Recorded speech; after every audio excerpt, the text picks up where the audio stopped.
আলাইকুম ওয়া রাহমাতুল্লাহি ওয়া বারাকাতুহু। আসলে উম্মুল কোরা পরিবারের শিক্ষা পরিবারের প্রোগ্রামে তো আগেও আইছি, এখন আমি তাদের ফ্যামিলির তাদের পরিবারের একজন সদস্যের মতো মানে মাঝে মধ্যে আইসি খ্যাপ মেজে গেছি প্রোগ্রামে। তো খোরাকি যা দিয়ে ফেলাইছে আগে, আজকে আইসি হাজিরে দিতে। তো আমরা বর্তমান প্রেক্ষাপটে দেখি আমাদের দেশে কিছু নারীবাদী আছে। এটা উম্মুল কোরা শিক্ষা পরিবারের একটা মহিলা মাদ্রাসা আছে, এখানে ছাত্রীরা পড়াশোনা করে। তো এদের কি দাম কমে গেছে না বাড়ছে? বাড়ছে না? এরাও এই যে আমরা আরবিতে লেকচার শুনলাম, ইংরেজিতেও তারা লেকচার দিতে পারে। তা শিক্ষার তো কোনো দিক থেকে কমতি নেই। কিন্তু এই নারীবাদীরা, যাদেরকে আমরা নেড়িবাদী বলি থাকি আর কি, এই নেড়িবাদীরা মাঝে মাঝে কয় যে ইসলাম ধর্মের ভিতর নারীকে অধিকার দেওয়া হয় না। এগুলোর কাছে ঘুরে ফিরে শিক্ষা হিসেবে একটাই, ওই যে বাপের কাছ থেকে সম্পত্তি ভাগ করার সময় অর্ধেক পায়, ওইদের সুতা ধুই দিয়ে বলি বেড়ায় যে ইসলাম নারীরে তার মানে প্রাপ্য সম্মানটুকু দেয় নাই। কিন্তু এই মগারা বোঝে না যে আমাদের নারীরা কিন্তু ঘুরে ফিরে ডাবল পায় পুরুষের থেকে, ঠিক না? এরা বাপের ভাগেও পায়, ভাইয়ের ভাগেও পায়, আবার স্বামীর ভাগেও পায়, তিন দিক থেকে পায়। আর আমরা বলারা খালি বাপের ভাগেই যা আছে তাই পাই। তাহলে ওরা আমাদের থেকে আরো ডবল পাইছে না? কিন্তু ওরা ওই যে অঙ্কে কাঁচা তো ঘুরে ফিরে পায়, কিন্তু বাপের কাছ থেকে অর্ধেক পাইলো, তার মানে ইসলাম দেয় না। ইসলাম নারীকে যে সম্মান দিছে, এরকম সম্মান অন্য কোনো ধর্মে দিতে পারে না, ঠিক কিনা বলে? মায়ের পায়ের নিচে সন্তানের বেহেশত, এরকম কথা অন্য কোনো ধর্মে নাই, ইসলাম ধর্মেই আছে। কিন্তু এরা এই ঘুরে ফিরে একই কথা বলে। এখন তারা নারীর সম্মান বলতে কি বোঝে?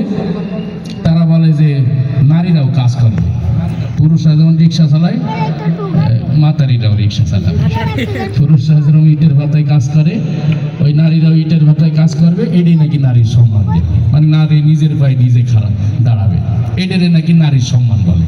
যেখানে ইসলাম নারীকে রাজরানীর মতো একটা সম্মান দিছে, যে তোমার কোনো কাজ নাই, তুমি ঘরে বসে সংসার সামলাবা রাজরানীর মতো, যত বাইরের কষ্ট ক্লেশ আছে পরিশ্রম আছে সবকিছু সামলাবে পুরুষ, তুমি ঘরের কাজটা সামলাবা, ঘরের মহারানী থাকবা তুমি। তাদের এইটা পছন্দ না, তারা নারীকে ঘর থেকে টাইনে বাইক করে আনবে, আইনে কাউরে রিক্সা চালাই দিবে, কাউরে অটো চালায় অটো ড্রাইভার বানাবে, ইটের ভাটায় কাজ করে দিবে, এটা নাকি নারীর সম্মান। আপনারা ফ্যামিলি এন্টারটেনমেন্টের একটা দেখছেন না সাক্ষাৎকার লয় যে তুমি আগে কি ছিলা, কয় কি আগে তো আমি স্বামীর সংসারে ছিলাম, খুব অত্যাচারে ছিলাম, খালি কাম করা লাগতো, এখন আমি নিজের পায়ে নিজে দাঁড়াইছি। কি করছো? আমি এখন 5টা বাড়িতে কাজের বুয়ার কাম করি, এটা তার নিজের পায়ে নিজে দাঁড়ানো হয়ে গেছে। স্বামীর বাড়ি যে এক বাড়িতে কাম করতো ওইটা তার কাছে জুলুম, কিন্তু এখন যে 5 বাড়ির চাকরগিরি করে এটা তাদের কাছে সম্মান, এই বোঝাটা বলছে তার। কিছু কিছু ক্ষেত্রে আল্লাহ তাআলা পুরুষকে একটু অগ্রাধিকার দিয়েছেন, এটা পুরুষের দায়িত্বের উপরে নির্ভর করে, ঠিক না? কারণ পুরুষের গায়ের শক্তি আর নারীর গায়ের শক্তি কি এক? দুইজনকে আল্লাহ তাআলা দুইভাবে সৃষ্টি করছেন। পুরুষকে শক্তি দিয়ে কঠোর একটা শরীর দিয়েছেন, সে ভারী কাজ করতে পারবে, আর নারীকে কোমল একটা শরীর দিয়েছেন, তার দ্বারা ভারী কাজ হবে না, তার দ্বারা সংসারে টুকিটাকি কাজ হবে। একদম শুরু ছোট বাচ্চা থেকে শুরু করে বড় মানুষরা পর্যন্ত। এই যে এখন শীতকালে বড়ই সিজন আইছে, আপনি ছোট্ট একটা বাচ্চারে যদি বলেন যে বাবু তুমি একটা বড়ই আছে ঢিল ছুড়ে একটা বড়ই পারো তো, ওর দেখবেন ছোট মানুষ হলেও একটা পুরুষ ভাব আছে, সে একটা খোয়া নিবে, নিয়ে পুরুষের মতো এইভাবে ঢিল ছুড়ে মারবে। আর এটা যদি একটা মহিলাকে দেন, সে যত বড়ই মোটাটা যাবো, আপনি একটা ঢিল ছড়েন তো টাল ধীরে ভাবি একটু মাতারি ভাব থাকে, এইভাবে ছিঁড়ে মারবে। অর্থাৎ সৃষ্টিগতভাবে একটা পার্থক্য আছে, পুরুষ আর নারী কখনো এক হতে পারে না, ঠিক কিনা বলে? এই যে আমাদের একটা কবিতা আছে, বিদ্রোহী কবিতা, কাজী নজরুল ইসলাম লিখছে। এই বিদ্রোহী কবিতাটা পুরুষের কণ্ঠে যেমন মানাবে, নারীর কণ্ঠে কিন্তু ওইরকম মানাবে না, ঠিক কিনা? কারণ বিদ্রোহী কবিতার মধ্যে একটা বিদ্রোহী ভাব থাকতে হবে এবং একটা ভরাট কণ্ঠ থাকতে হবে। এই বিদ্রোহী কবিতাটা যদি আপনি একজন পুরুষকে আবৃত্তি করতে দেন, সে আবৃত্তি করবে একদম বিদ্রোহী স্টাইলে, বড় বীর বড় চির উন্নত মামর শির, শির নিহারি আমার নত শির, ওই শিখর হিমাদ্রির বড় মহাবিশ্বের মহাকাশ ফাড়ি, চন্দ্র সূর্য গ্রহ তারা ছাড়ি, গোলক ভেদিয়া খোদার আসন আরশ ছেদিয়া উঠে আসে চির বিশ্ব বিশ্ববিধাত্রীর বলবীর আলোচিত অন্যতম মসজিদ। এটা হলো বিদ্রোহী কবিতার আবৃত্তি। আর এই আবৃত্তিটা যদি আপনি মাতারিদেরকে দেন, যে আপনি একটা আবৃত্তি করেন, যতই মোটা হোক মমতাজের মতো, তার আবৃত্তি সর্বোচ্চ বলো পীর বলো চির অন্যতম মসজিদ আরে আমার নত শিরোই শিখরি না, এর সে বেশি তাদের গায়ে আর জোর নাই, ঠিক না বলে? তো সুতরাং পার্থক্য সৃষ্টিগত ভাবেই আছে, সব জায়গায় খালি সমান অধিকার চাইলেই পাওয়া যায় না। আর একটা উদাহরণ দিই, তাদের ব্যাপারে একটা প্রসিদ্ধি আছে, তারা 1 মিনিট চুপ থাকতে পারে না কোনো সময়, তাই না? এই যে আমরা লম্বা সফর করি, এই আমি মনে করেন ফরিদপুরের থেকে আইছি, আর ফরিদপুর থেকে যদি আমার বাসের পাশে একজন অপরিচিত মানুষ বসে, দুইজনই যদি পুরুষ হই, মোটামুটি আমরা যদি চেষ্টা করি যে যার মতো বসে থাকবো, কেউ কারোর সাথে কথা বলবো না, একদম ফরিদপুর থেকে এই পর্যন্ত আসতে পারবো আমরা চুপ থেকে, কথা বলার দরকার নেই। আর যদি দুইজন মাতারি পাশাপাশি বসে, ওঠার 1 মিনিট পরেই আপনি কোথেকে এসছেন, কোথায় যাবেন, এই করতে করতে বাস গন্তব্যে যাওয়ার আগে দুইজন পরাণের বান্ধবী হয়ে যায়। বাসে কে নামার সময় কান্দে দেখ, একজন আর একজনের সাইডে যাইতে চায় না, তারা চুপ থাকতে পারে না। এটা আমরা দোষ হিসেবে বলতে আসি না, এটাও তাদের একটা গুণ যে তারা 1 মিনিট চুপ থাকতে পারে।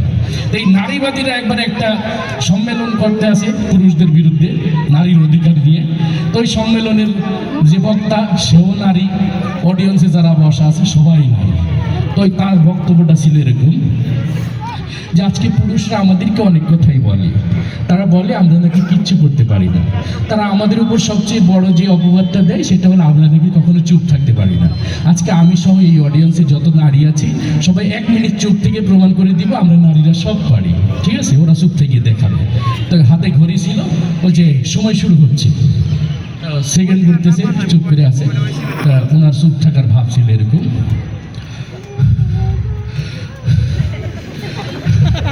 যখন মোটামুটি 10 সেকেন্ড পার হয়েছে, এইভাবে মোটামুটি 40 সেকেন্ড পার হয়ে গেছে, যখন প্রায় 50 সেকেন্ড হয়ে গেছে, আল্লাহ আর মাত্র 10 সেকেন্ড বাকি। তার মানে বোঝা গেল তারা 1 মিনিট চুপ থাকতে পারে না, ঠিক না বলে? এটা হইল ইসলাম। আল্লাহ তাআলা বৈষম্য করেন নাই কখনো। আল্লাহ তাআলা শারীরিক গঠন, শক্তি সবকিছুর উপর নির্ভর করে একটা দায়িত্বের ক্ষেত্রে পুরুষকে তার মতো অধিকার দিয়েছেন, নারীদেরকে তার মতো অধিকার দিয়েছেন, ঠিক না বলেন? যাই হোক, এটা বুঝাইলাম আর কি। অনেক নারীবাদীরা আছে, আমাদের মা বোনরা যখন মহিলা মাসে পড়ে তাদেরকে খোটা দেয় যে দিয়েছে শ্বাস পেরিয়ে মৌলবাদ বানাই দিয়েছে। আর ওনরা কলেজ ভার্সিটি ধরে ভারী হয়ে গেছে, রিক্সা চালাই খায় আর ইটের ভাটায় কাজ করে খায়, এটা নাকি নারীর অধিকার আদায় করেছে। তা আল্লাহ তাআলা যারা নারীবাদীরা আছে তাদেরকে যেন হেদায়েত দান করে, বলেন আমিন। তো ইতিপূর্বে আমি এই প্রোগ্রামে আইসে মোটামুটি আমার পারফরমেন্স আছে, দেখাই গেছি। আপনাদের কোনো আবদার আসেনি কোনোটা দেখার? কোনটা? হ্যাঁ, তাবলীগ। হ্যাঁ, বোঝা যায় না।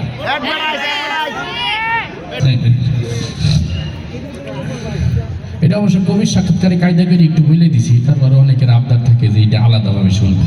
বিষয়টা হইলো কি, ওই 6 নম্বরটা আমি করছিলাম একটা পজিটিভ দৃষ্টিভঙ্গি নিয়ে, যে এরাও তো মুসলমান, এদেরকেও তো দিনের পথে দাওয়াত দিয়ে আমাদের দায়িত্ব, তাই না? তারা সিনেমা জগতে কাজ করে। তো আল্লাহ তাআলা যদি এদেরকে হেদায়েত দেয়, এরা যদি তাবলীগে আসে, কিভাবে এই 6 নম্বরের পয়েন্টটা করবে?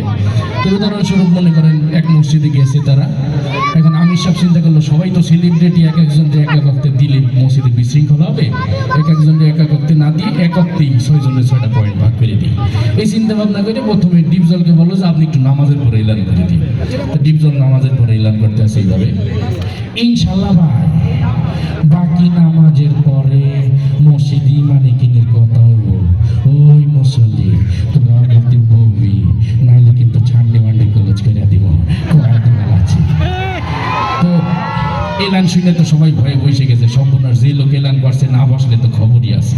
এরপরে কালেমার পয়েন্টটা দিয়ে হলো মিশা সওদাগরকে, যে আপনি একটু কালেমার পয়েন্টটা আলোচনা করেন। মিশা সওদাগর কালেমার পয়েন্ট আলোচনা করতে আছে এইভাবে, আমরা দু চোখে যা কিছু দেখি আর না দেখে সব আল্লাহর সৃষ্টি মাখলুক, মাখলুক কিছু করতে পারে না আল্লাহর হুকুম ছাড়া, আর আল্লাহ সব কিছু করতে পারে মাখলুক ছাড়া, ঠিক না? তো সেও তার মতো করে বলে গেল। এরপরে ডিপজলকে বললো যে আপনি একটু নামাজের বিষয়টা একটু বুঝাই বলেন। তা ডিপজল নামাজ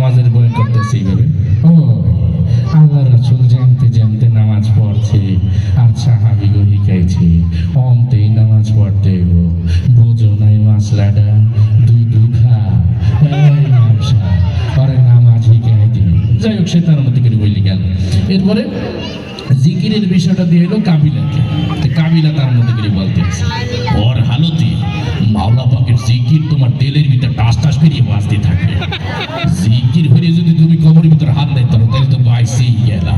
আর জিকির না হইলে কবরে গেলে ফেরেশতারা তোমার 14 শিখের ভিতরে হাত দেয় দিবে সাথ হয়ে গিয়ে। যাই হোক, তারপরে একরামুল মুসলিমের বিষয়টা দিয়ে এলো নায়ক ওমর সানিকে। সে তার মতো করে বলছে এইভাবে, একজন মুসলমান আর একজন মুসলমানের দুঃখ কষ্ট ভাগাভাগি করে নেওয়া একরামুল মুসলিমের। চৌধুরী সাহেব, আমরা গরিব হতে পারি, আপনার মতো বদিন নই। আমি গত মাসে 3 লাখ দিয়েছি। যাই হোক, সে তার মতো করে বলল। এরপরে সহিনিয়তটা দিয়ে এলো নায়ক মান্নাকে। তো নায়ক মান্না তার মতো করে বলছে, আমরা যা কিছু করব পৃথিবীর কোনো মানুষকে খুশি করার জন্য করব না, একমাত্র আল্লাহ রাব্বুল আলামিনকে খুশি করার জন্য করব।